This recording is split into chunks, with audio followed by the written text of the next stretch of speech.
Hey, what's up guys, aarava here, and welcome back to the episode of my F1 2020 My Team Career Mode, episode 144 today for the Japanese Grand Prix in Season 8. If you guys did miss the previous one, then be sure to go check that one out before you see this one. A very chaotic and usual race, really, from the Singapore Grand Prix on the F1 game, especially on F1 2020. 3 safety cars in total, another surprise winner, really, in the end. I think Singapore, on this game especially, has been known in our series at least to have some, out there winners. It's not usually the usual suspects. Nick de Vries taking home the win. And after the result, after the chaos of some rain involved as well, some, unfortunately timed safety cars, I think, with the tyre wear and what we're trying in the middle of the race, we still somehow actually ended up still keeping a pretty healthy lead in the championship. 7 points to Esteban Ocon in the McLaren, who was the highest of all our rivals last time out. Lando Norris in third, Schumacher in fourth, and Russell was the big loser. Second race in a row not scoring points after such a consistent run from Austria to Belgium with first, second, first. It's been 2 none points. Italy obviously got caught up in traffic, and then, well, Singapore just, I don't even know what was going on. He was the only driver out on mediums at the point where everyone was an inters and just crashed in that very famous place at Singapore just under the bridge in the last sector, and there was a lot of lack of grip on that inters part of the race, and, to be honest, we're lucky we didn't put it in the wall when the likes of, Sainz and a few other people were spinning as well. So, yeah, it was a bit of a treacherous one. We survived it and came through in the end for a pretty decent result, I'd say, because at some points it wasn't looking too great for us.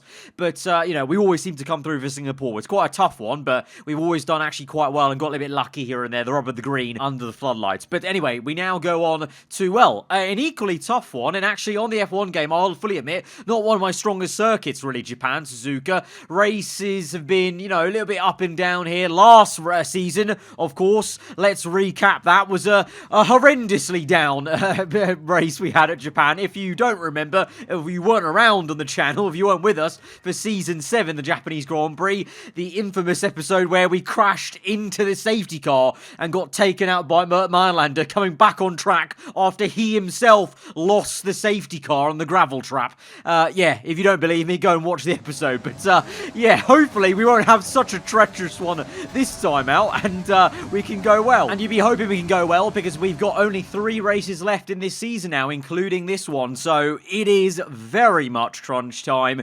These last 2 rounds are going to be so crucial to set up that final race at Sao Paulo, set the tone for whether we defend a lead in the championship, we're chasing someone down, and also the constructors. It's still a little bit open, you never know what McLaren could pull out the bag. They are our nearest rivals in terms of the drivers, obviously fighting Norris, Ocon, Schumacher, Russell. Russell falling away a little bit in the last 2 episodes. Maybe he has a chance to bounce back this one, but obviously we know Alfa Romeo, their strongest suit is in a straight line, and even before Russell had that good run of form, he was going well at certain circuits, but ones where you had to do it in the corners, they were a little bit harder to obviously get right up there at the sharp end. So we'll see how it goes for him and Alfa Romeo today, but I'm kind of keeping my eyes on Ocon, Norris, and Schumacher really in this one. Q2, plain sailing. Q1 obviously made it through, and everyone in this championship fight is through. Schumacher, myself, Ocon, Norris, and Russell. Though, like I said, alluded to, Russell only just made it through. Latifi actually going quicker, actually, So, hang on. It actually just looks like Russell's actually lost some confidence in the car, actually, because Latifi's soon has actually looked quite comfy there. So, I don't even know what I'm talking about. Maybe the Alfa Romeo car is actually okay in the corners, and it's simply a case of Russell, unfortunately, at the wrong time of the season, has started to crack under pressure, maybe. Maybe that's it, Obviously, a younger AI driver versus the others, less experienced. Maybe that is it. Maybe in the game coding, the AI just simply doesn't have what it takes to take it all the way. I don't know. Let's see as we now go into this top 10 shootout. And so far in the first 2 sessions, hard to tell really where my pace is. Schumacher showed in Q2 there. The car maybe has the speed to be right at the sharp end. I've never really thought the car, the FOM car goes, really bad or really well around Suzuka. It's more just been me as a personal thing that I've just never really gelled too much with Suzuka on the F1 game. But let's see what we can do. First run, not that great. P6 in between Russell, Latifi. Looks like Schumacher, Ocon, and Norris all ahead of me there. And we've got Gasly behind in the Mercedes, but everyone's now going to have that second run. And we've gone better in the first sector, about 2-3 tenths gained. A little bit more gained on the exit, the last bend. We've got 6 tenths up, 5.6 in the end across the line. And I think there may have just been a chance we're going for pole there. No, not quite, but second place. I will take that, you know. You can hear in my voice, I am surprised about that. Mick Schumacher on pole position, not so surprising because he showed he had the pace in Q2 there, but I am very surprised how close we are to matching him, and the fact we're on the second row, because I wasn't lying. I truly don't think this is a strong circuit for myself, and I've never really qualified that well around here. The races, like I said, have been very up and down. You know, we've had our share of good luck and bad luck on the F1 game around Suzuka, but yeah, to be that close to Schumacher, that close to pole, I will very much take that. Gasly third, Norris in P4, Ocon down the ways, did well to bounce back a little bit in Singapore, but P7 not exactly where you want to be when you want to try and gain some points on your rivals, and in the end of it, the Alfa Romeo car doesn't have the last bit to kind of do it in Q3, and Russell and Latifi very close together, maybe showing that is where the car is around here. So race day tomorrow, unlike Season 7, no rain forecast. Hopefully I don't see Burt Mylander, to be honest, because I'm going to get PTSD from Season 7, and hopefully it's a bit of a smoother race, but I'm sure that's not going to be the case. It's always been chaos in the last couple of seasons on this game. It's the final time we're at Suzuka on this game. Let's go to the grid. Welcome along then to the magnificent Suzuka International Circuit, a stone's throw away from Issa Bay in the beautiful Japanese countryside. What surprises lie in wait for us today in the Japanese Grand Prix? A lap of this historic racetrack covers 3.6 miles, and it's the only time during the season that we race on a figure-of-8 racetrack. The drivers can expect some intense G-forces through the 18 corners on offer here as they experience some of the highest average apex speeds on the Formula One calendar. And keep an eye out for overtakes going into the final chicane. Joining us today to oversee all the thrills and spills, it's Anthony Davidson. And great to see you. How are you feeling about the race today, and how are the circuit conditions from what you've seen? Well, it's looking a bit cold out there, if I'm honest. These tyres have quite a narrow operating window in terms of the temperatures they need to extract the best grip. So with a cold track surface, it's going to be harder to keep those temperatures up, which will lead to lower grip and maybe more mistakes. It's time to see how our drivers are stacking up after yesterday's exciting qualifying session. Mick Schumacher lines up on pole position, and the owner-driver alongside. Looking at the rest of today's grid, we have Gasly, Norris, Antonio Giovinazzi, and Leclerc, Ocon, Russell, Latifi, and Carlos Sainz, Verstappen, Hamilton, Luca Giotto, and Albon, Bottas, Kvyat, Jack Aitken, and Nick de Vries, Matsushita, Magnussen, Joe, and Lance Stroll brings the grid to a close. Which of these talented drivers will come out on top today? So no grid penalty to talk about then in terms of the grid sequence, and with 2 rounds to go, I don't know, for some reason I have a bad feeling someone unfortunately is going to get maybe nerfed out of a fair championship fight, because usually the AI like to take their penalties towards the end of the season. We obviously do have a shortened calendar for the last few seasons, so that might change things a little bit. I don't know, we'll see. Hopefully it's going to be a fair fight for the remainder in Mexico and Brazil, but it is a fair one here. No one is pushed down the order in terms of myself, Norris, Ocon, Schumacher, or Russell. And of course, I mean, to be fair, the likes of Ocon and Russell really couldn't have afforded to be pushed down even further after the poor kind of qualifying compared to where we are on the front row alongside our teammate Schumacher. In terms of the race strategy, it's either a 1 or a 2 stop when it's all fully dry. The 2 stop does seem pretty tempting, especially if the tyre wear is not that great on the soft compound and we can't stretch it enough to the hards.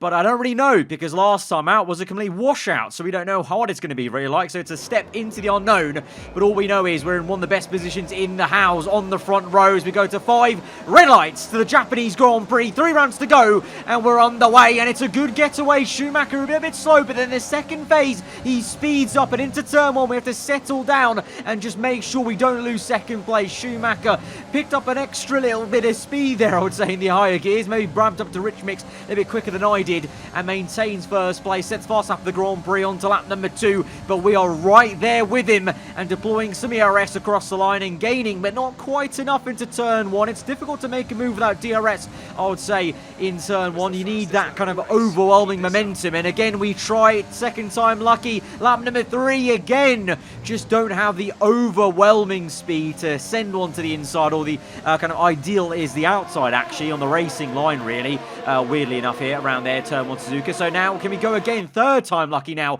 on the next one, and whilst we're chasing after Schumacher. Norris behind, making a move for third place, doesn't quite do it. Gasly maintains third in the Mercedes, but here we go for the race lead. Lock up from Schumacher, our teammate. Side by side we go, giving him the room, obviously being our teammate, respecting that he's there, but we're able to hold it on the outside, and it's a lovely little camera shot there for the first time. That's a useful camera shot on the F1 game, and we see Schumacher fall away, and Gasly gets up into second. The Mercedes driver has a great run off the final bend. We actually pinched Schumacher so much, I guess, into the final corner that he got it, but then Gasly comes through, and he's on an absolute tear. The Mercedes man up into P1, because I'm defenseless on lap 5. I couldn't do anything there. We were deploying ERS, but because he had such a good run and DRS aided, just waltzed by us. Can we try and do the same and repay the favour then as we close up to Gasly? He pinches a little bit towards the wall. We get very close to that yellow wall on the right, but we do fly through much like he did. But Gasly comes back at us though,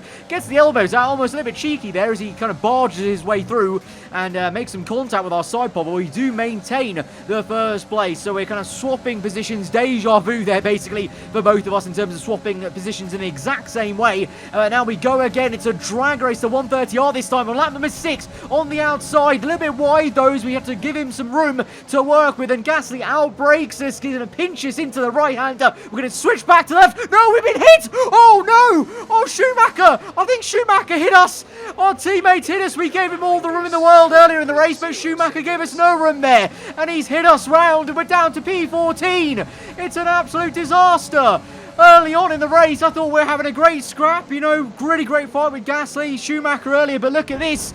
Schumacher, I mean, yes, I'm cutting in, but I feel like at that point you kind of realise, oh, hang on, that car is clearly switching it from right to left. I try to go for the textbook kind of switch back to get the better exit off the final corner to catch Gasly down the straight then. But to Schumacher's eyes, there was a little bit of enough of a gap for him to go for it, and he spun us round.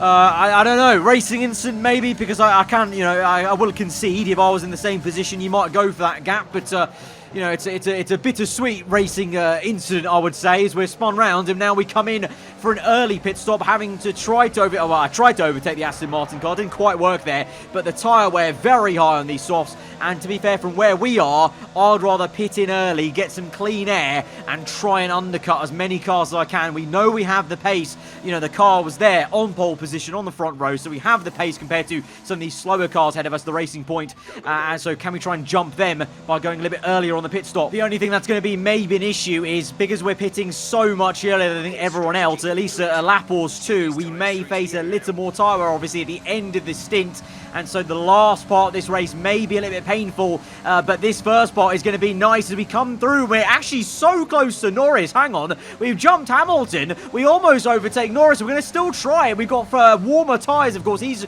just come out of the pit lane, but there's a lot of contact, and Norris gets his elbows out left and right, and I don't know how we've not overtaken him there. I felt like we had the momentum coming through into turn 1.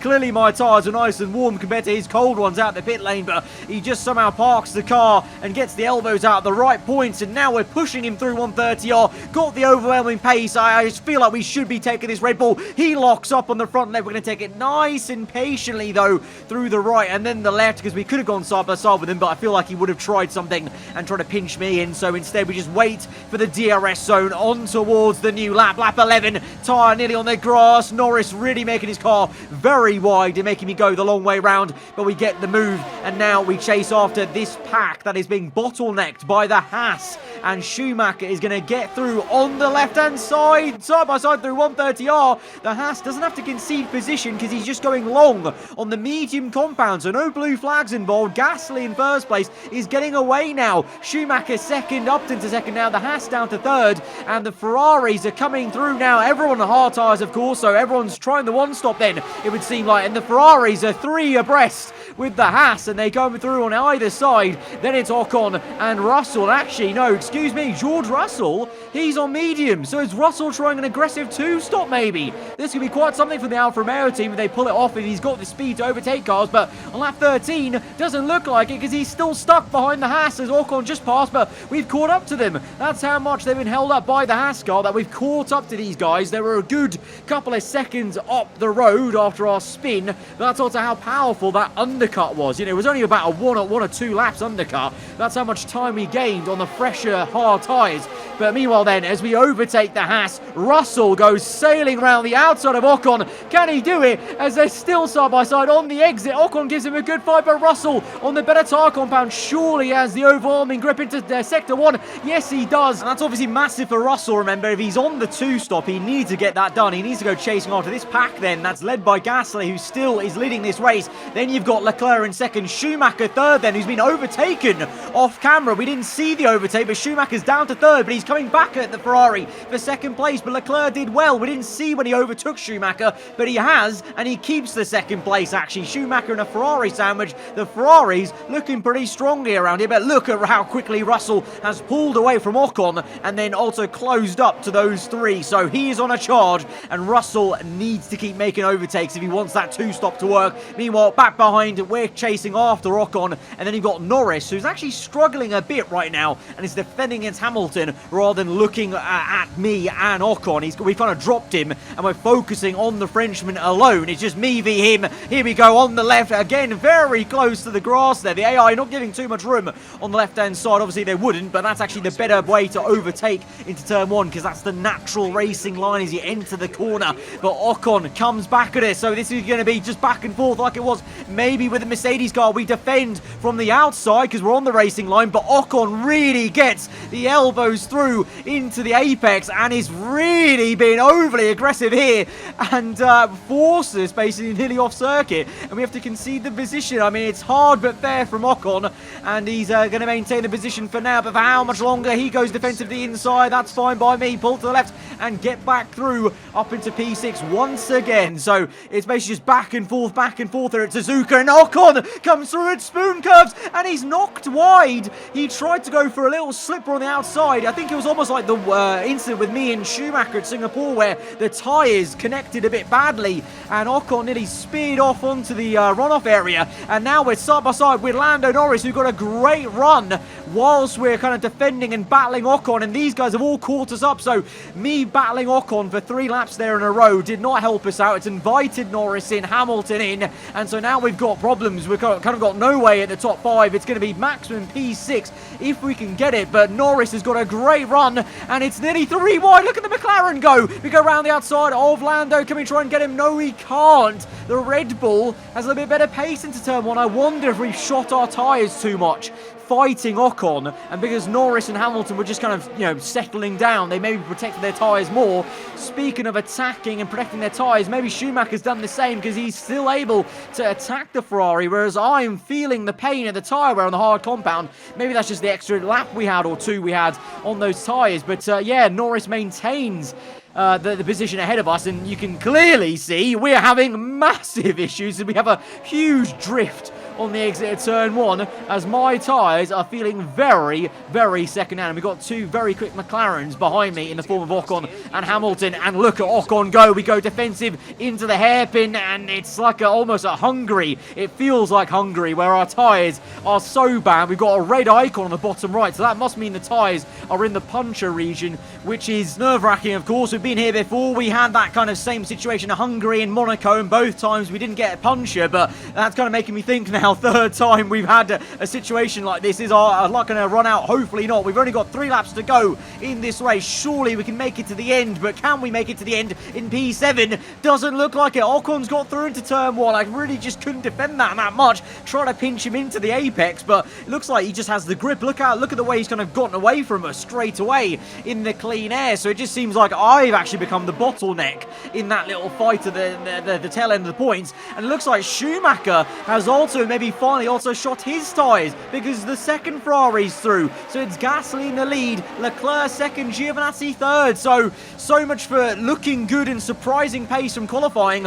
Maybe our car just doesn't have the race pace though. It's a kind of opposite situation. So many times our car has had the race pace when it's not had the qualifying pace. But here at Suzuka, we looked so much better on Saturday on low fuel. Heavy fuel with tyre wear. Looks like both me and Schumacher are struggling because he's falling away, I'm falling away. And on lap 27, I mean, we've got over 90% tyre on the two front tyres. This is absolutely horrendous. It feels so bad in the car, I can tell you. I mean, you can visually tell how slow I am in these corners. We've lost 7 seconds to Ocon because that's how slow I am and how bad my tyres have gone off. Ocon actually had enough tyre wear in the tank to set the fast lap of the Grand Prix, so I really shot the tyres way too early in this hard tyre compound stint. Gasly then wins the Japanese Grand Prix, and we limp home just about in P7 there. And what you didn't see was George Russell did make that second stop, and he's actually well out the points then. So he helped us out a little bit with 1-3 position, but yeah, licking our wounds there, both myself and Schumacher, way down the order from where we are in qualifying. Another action-packed Japanese Grand Prix comes to an end. And what a magnificent drive to take the win here today. So Anthony, what made the difference out there today? Well, this was a real team victory. They put together a solid strategy today that appeared well suited to the conditions out on track. The driver did everything that was expected of them in the moment to really execute the team's plan to perfection, a shining example of how F1 really is a team sport. After an excellent performance at the Grand Prix, I'm sure there'll be plenty of celebrations tonight amongst the Mercedes team.